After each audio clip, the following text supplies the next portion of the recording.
Benvinguts i benvingudes a un nou capítol de Literacura't. Som aquí als estudis de Canal Blau Televisió a Vilanova i la Geltrú per parlar amb l'admirada il·lustradora Laura Borràs. Benvinguda, Laura. Gràcies a vosaltres per convidar-me. La Laura Borràs i jo ens coneixem de fa molt de temps perquè som ribetanes i hem coincidit en moltes parcel·les a la nostra vida, en la personal, en la professional. Per exemple, en la familiar, vaig ser professora de la seva filla, però també hi ha una parcel·la molt especial, que és la il·lustració, i vam coincidir a l'Escola de la Dona Francesca Bonmesson de Barcelona, on la Laura va complementar la seva formació com a il·lustradora en diferents cursos i seminaris on van coincidir també. La Laura és una apassionada del dibuix, del disseny gràfic, des de sempre, però a més va estudiar Filologia Espanyola i compagina el seu treball com a il·lustradora amb la docència i la traducció a la Universitat Pompeu Fabra i la Universitat de Barcelona.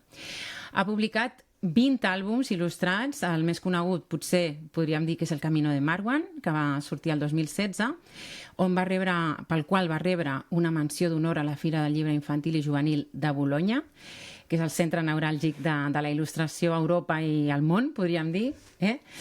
I després han aparegut molts altres llibres com El sembrador d'estrelles, El poema de la rosa als llavis, A flor de piel, A Sky Without Lines, La reina de Gitze, A les fosques, etc. En premsa, a més, també ha col·laborat amb la revista Metròpolis de l'Ajuntament de Barcelona, amb Barça Kids, amb la revista musical catalana del Palau de la Música i amb Cavall Fort. Ha il·lustrat espectacles musicals amb dibuixos projectats, ha participat a exposicions a Barcelona, Madrid, Segòvia, Màlaga, a Sàrmede, a Itàlia, São Paulo, Vilanova i la Geltrú i Sitges, per parlar també de les exposicions de proximitat. I per últim, cal dir que li fa especial il·lusió aquest logo que vas fer, Laura, per l'Any Toldrà de Vilanova i la Geltrú, que es va convertir en un segell de circulació de correus, que podem trobar a Correus. Quantes coses, Laura! Doncs sí, unes quantes. És que a veure, són uns anys també, no?, d'anar-ho fent. Molt bé. Com saps, el nostre podcast va d'això, de literatura infantil i juvenil, que tu n'ets una experta, i de salut emocional. Llavors, la nostra pregunta que sempre fem als convidats és: creus que la literatura pot ajudar d'alguna manera a petits i joves a millorar la seva salut emocional? Jo crec que és evident que sí, perquè la literatura, a veure, sigui il·lustrada o no, però evidentment il·lustrada doncs també, no? És una mena de... És com un refugi, de vegades, es pot entendre d'aquesta manera, es pot entendre també com un lloc on aprendre, o com, diguéssim, una font d'aprenentatge, és com parlar amb gent que et pot explicar les seves vivències, i amb això el que vull dir és que no cal que estigui la literatura o un àlbum il·lustrat, per exemple, enfocat directament d'una manera molt, molt dirigida a transmetre, gestionar emocions o coses molt més concretament d'emocions en particular, però tots aquests llibres, totes aquestes obres parlen en realitat d'emocions, no? I ens situen i ens fan entendre que normalment moltes de les coses que ens passen no ens passen només a nosaltres sols, i això ja per mi és un punt bàsic per adonar-se'n que, no sé, perquè a tots ens passa la primera vegada que t'ha passat una desgràcia tremenda, o al revés, una cosa de moltíssima felicitat, que et costa gestionar-ho i et penses que ets l'únic al món que li està passant allò, no? I quan a partir de la literatura, o també les pel·lícules podrien ser una font del mateix, no? O una conversa amb algú que tingui una experiència amb allò i que tu no la tenies encara, no? Doncs et fan situar-te i dir, ostres, doncs això és perfectament normal i l'únic que necessito és una petita guia, una gestió d'això, i això et consola molt, vull dir, això t'ajuda ja d'entrada, no? Jo en aquest sentit ho trobo molt important. Sí, en l'experiència humana hi ha els aprenentatges, compartir tot això, totes les coses que ens passen, ja porten en si l'emoció i la gestió d'aquesta emoció. Exacte, és que ho has dit molt bé ara, o sigui, la paraula compartir és bàsica, vull dir, potser el que ens passa últimament és que estem en un model de societat que a vegades ens fa compartimentar-nos molt, és a dir, tots estem com molt més classificats i no sé, com més separats d'alguna manera els uns als altres, no? No perquè estiguem separats físicament, potser ens trobem en espais, però no sé, que les classifiquem, no? Aquest és gran i aquest, com que és molt gran, la gent, no sé, els avis de vegades, abans jo recordo els avis t'explicaven coses i sí que al final, quan era molt repetitiu, deies, home, potser ja em cansa una mica, no? Però sí que escoltaves i et quedava una part d'allò que t'havien dit com un petit ensenyament o com, no? O gran, el que fos, no?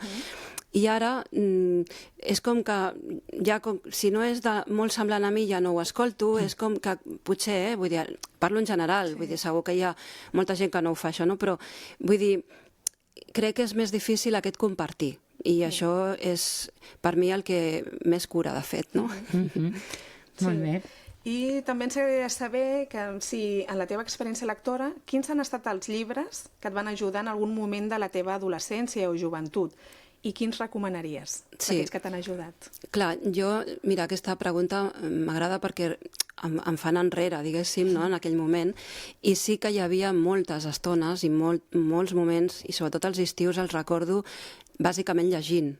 O sigui que també anaves a la piscina o a la platja, clar, evidentment, però els recordo amb moltes hores de lectures, però moltes. I els llibres que en aquell moment a mi més m'agradaven i que me'ls he llegit moltes vegades, un és Robinson Crusoe, de Daniel Defoe, no?, que aquest era per mi un llibre de capçalera fonamental, me'l vaig llegir tantíssimes vegades, i l'altre, que també per mi és màgic, és, i ho dic en castellà perquè me'l vaig llegir en castellà i el títol, a més, té una anècdota sobre el títol que també potser, si voleu, l'explico, no? I tant, i tant. Sí. El llibre és El libro de las tierras vírgenes, de Rudyard Kipling, però clar, se sol conèixer com el libro de la selva, no? I aquest llibre, que jo tinc una edició molt antiga, perquè ja era dels meus, bueno, de la meva, no sé si era de la meva mare o del seu germà, del meu oncle, però en tot cas em ve d'herència, diríem, d'alguna manera, i és de l'any 50 i pico, i és una edició que té un pròleg on el traductor explica per què va decidir posar de les tierras vírgenes en comptes de posar de la selva, perquè no surt només la selva en aquest llibre. Surten vull dir, zones desèrtiques en què hi ha els dingos, no?, aquests gossos salvatges i tal, i clar, no és la selva, allò. I llavors ell va decidir posar-li aquest nom. I a mi això també em va agradar molt perquè, clar, com que m'agrada la traducció, m'hi dedico també, i el llenguatge, doncs també va ser un... O sigui, aquest llibre en particular doncs, el vaig trobar molt bé, molt acurat, diguéssim, des del punt de vista de l'edició, de la traducció i tal. I, clar, són dos llibres que un parla, o a mi m'aportava, aquesta construcció de l'individu com per poder estar sol, com per poder, diguéssim, suportar la solitud, no?, també, vull dir, aquesta fermesa, d'alguna forma, d'esperit. Aquest va ser el de Robinson Crusoe, i després el llibre de les tierras vírgenes em va aportar una mirada una miqueta a la justícia, perquè per mi parla una mica de ser just dintre d'unes normes en la natura, que serien les normes dels animals que apareixen com a personatges en aquest llibre, però que, per exemple, si recordem la pel·lícula de Walt Disney, no?, Baloo seria un personatge que en el llibre, per exemple, és radicalment diferent. O sigui, és el savi més savi, o sigui, no és la persona que... Bueno, persona, a veure... No és l'os, el personatge, exacte. No és l'os mandrós i tal, que també és molt important aprendre a gaudir de la vida i no estar tan estressat sempre, no? Vull dir, justament. I jo és una cosa que he d'aprendre molt sovint, però no és així en el llibre, és el savi. És el savi. I clar, hi ha una saviesa en aquell llibre de la natura, de la vida natural, però està parlant també de la societat, moltíssim. I llavors són dos llibres que jo, clar, per mi són fonamentals i bàsics, però vaig intentar, per exemple, jo sé que ara es llegeixen molt poc, vaig intentar que es llegissin els meus fills i no ho he aconseguit. No ho he aconseguit. I això que llegeixen, vull dir, no és que no llegeixen. Això que tens uns fills, mare meva, que els... Però no he aconseguit, i de vegades penso, clar, quan jo tenia la seva edat, bueno, ara ells també alguns ja són més grans, però vull dir, no sé, aquesta edat que em deies tu, l'adolescència o així, no? La infantesa i adolescència... Jo llegia moltes novel·les d'aventures, bàsicament també hi havia l'Illa del Tresor, no? El Conde de Montecristo... Són uns clàssics, són aquests clàssics els que es llegien potser més quan jo tenia aquesta edat. I ara crec que costa més que es llegeixin. I no sé, jo els recomanaria de recuperar-los, en particular aquest del llibre de la selva o del llibre de les tierras vírgenes o de les terres verges, no sé com es diria. Si féssim la traducció literal jo m'ho hauria de pensar també quin títol li posaria, no?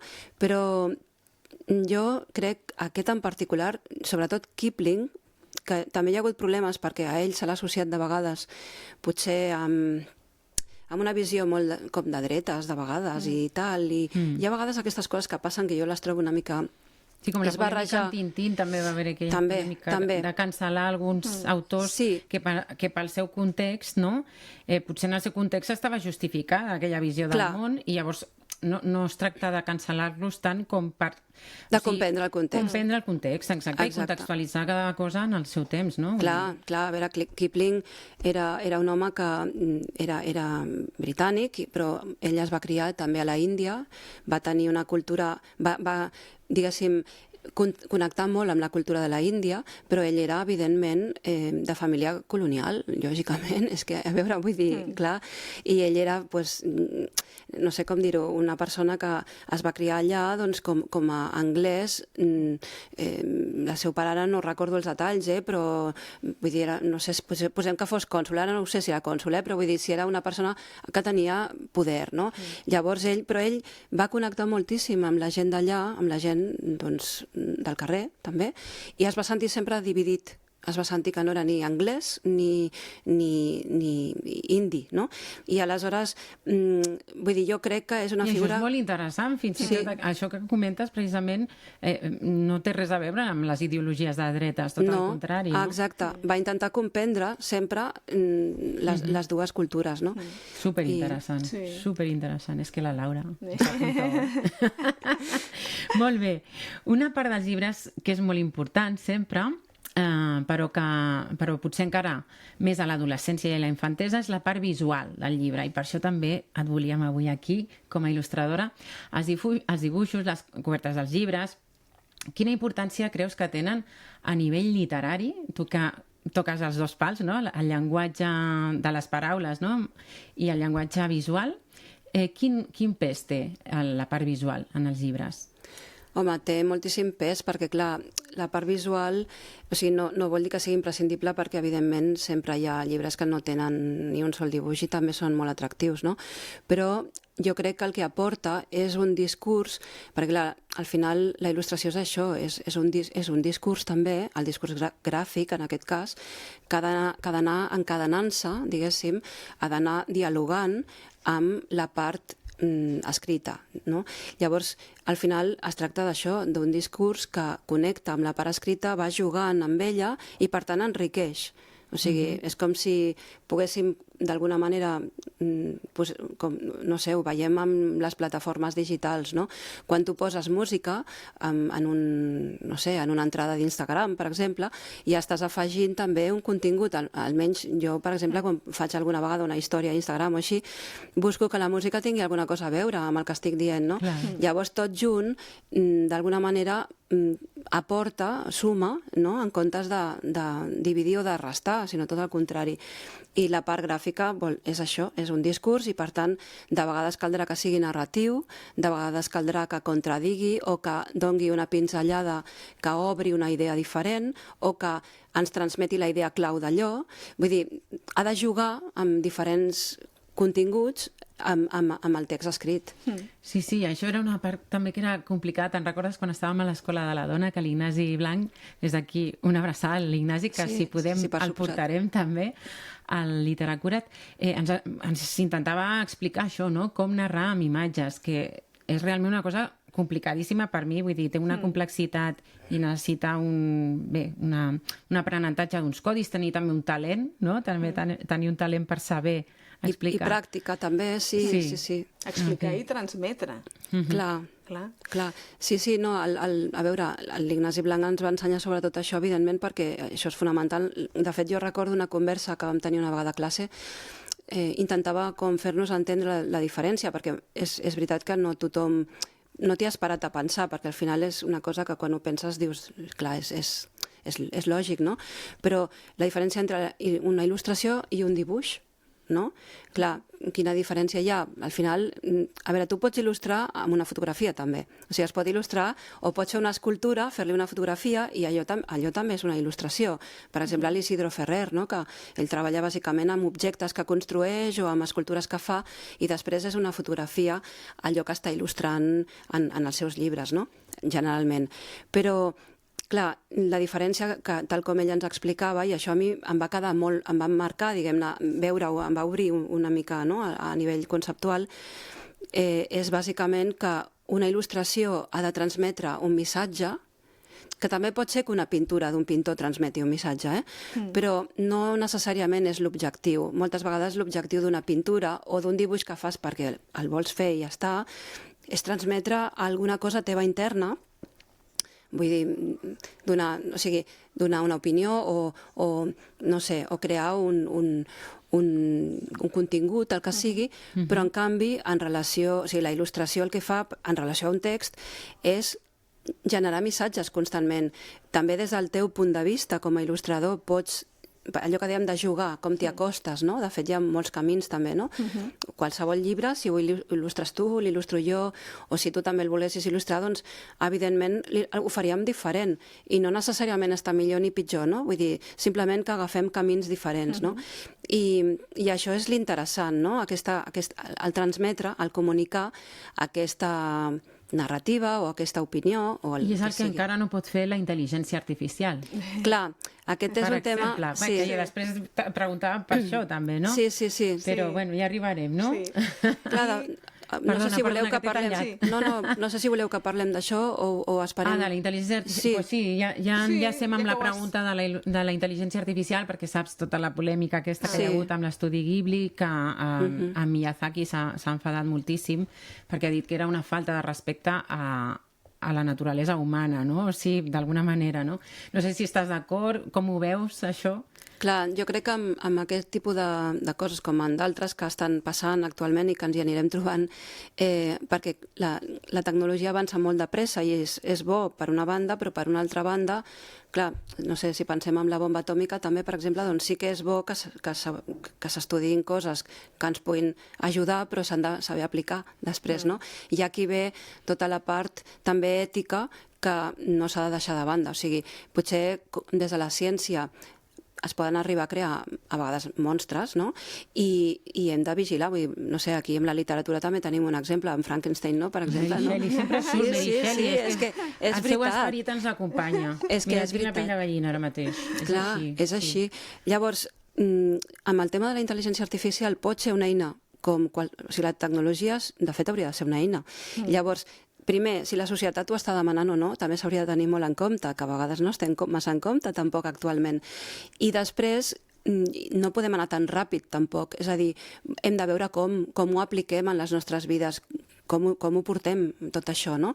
I si ens ha d'aturar o anar en contra, doncs no és bo, però en si no és dolent. Clar, és com si a algú li agradés molt pitjar l'accelerador i dir, m'agrada molt la velocitat, a veure fins on puc arribar, i potser t'estrelles, no? Exacte.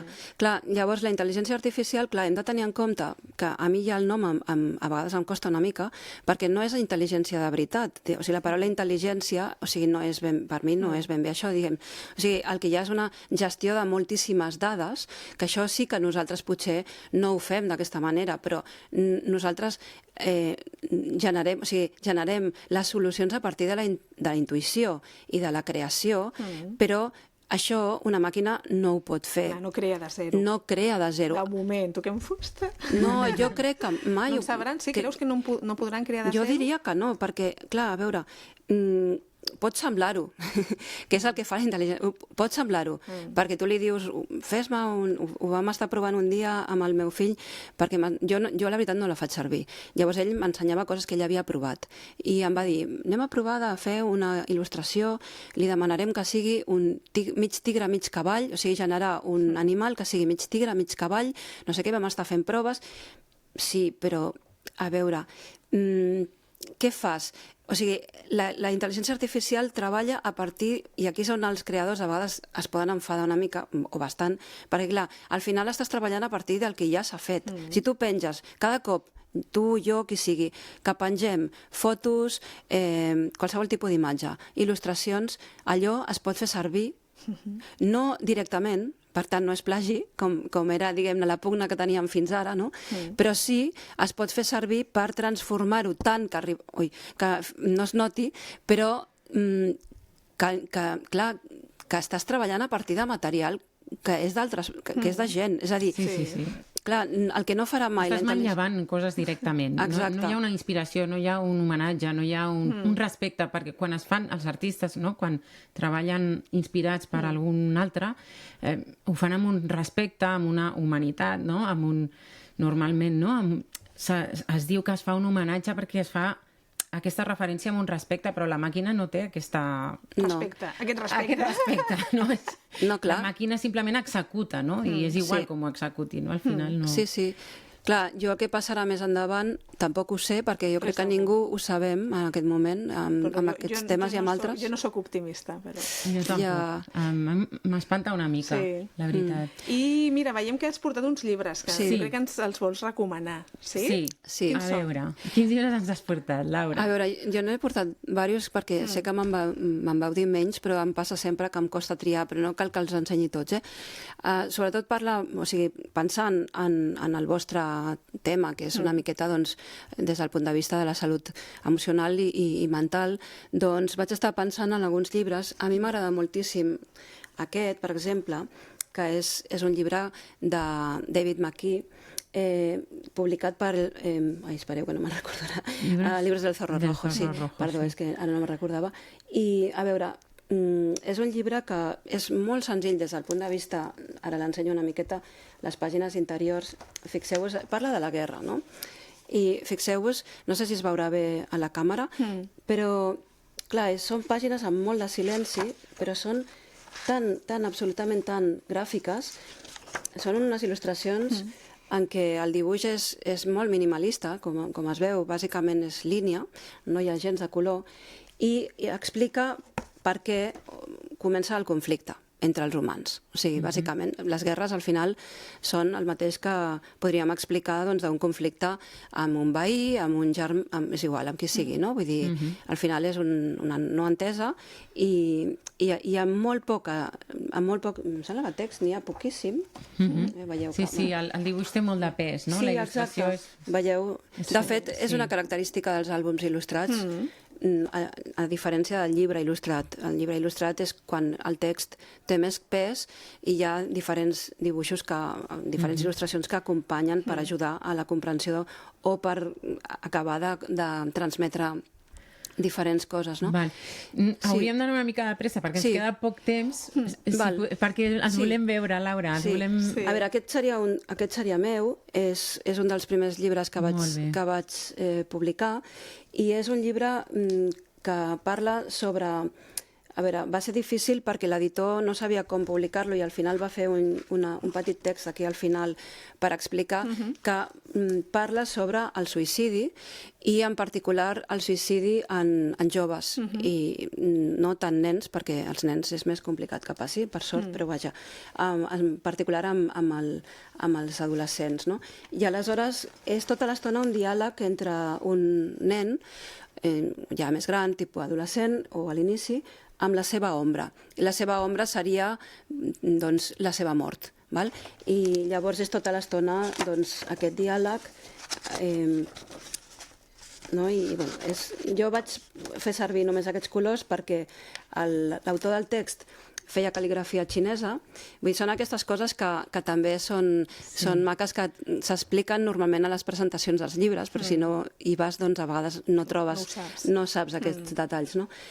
Són els colors que en la pintura xinesa, el vermell, en la pintura xinesa té, al contrari d'aquí, doncs més aviat representa la mort i hi ha una sèrie de diferències, no? I ho vaig tenir molt en compte. La tinta xina, doncs, també per una miqueta en referència a això. I després hi ha un altre llibre dels meus, només n'explicaré, o sigui, només els presento aquests dos. Aquest és a Flor de Pell, aquest es va publicar en primer lloc a Xile, en castellà, i després es va publicar aquí amb el Cep i la Nansa, que a més és una editorial de Vilanova i que també doncs, he publicat algunes coses amb ells i que val la pena també comentar per això, no? Llavors, són poemes que parlen... L'autora del text, que és una persona que també viu aquí, la Tere Puig, que viu aquí a Vilanova també, volia explicar, ella és professora de ioga, i se n'adonava que quan feia classes de ioga a les persones els hi costava molt explicar, ella preguntava, i com et sents ara? Vull dir, després d'haver fet un estirament o el que sigui, no? I la gent no sabia com explicar com se sentia, no? I aleshores, evidentment, sents a vegades dolor, a vegades sents un alleugeriment d'aquest dolor, vull dir, moltes coses, o notes que estaves molt tens i de sobte t'has relaxat de cop, i coses així, i no sabies com... Ella veia que la gent no sabia explicar-ho. I va crear tota una sèrie de poemes per explicar a partir de contrastos, normalment. Que interessant, molt bé. Sí, i llavors, clar, van fer-ho doncs, així, no?, amb il·lustració molt... pàgina doble...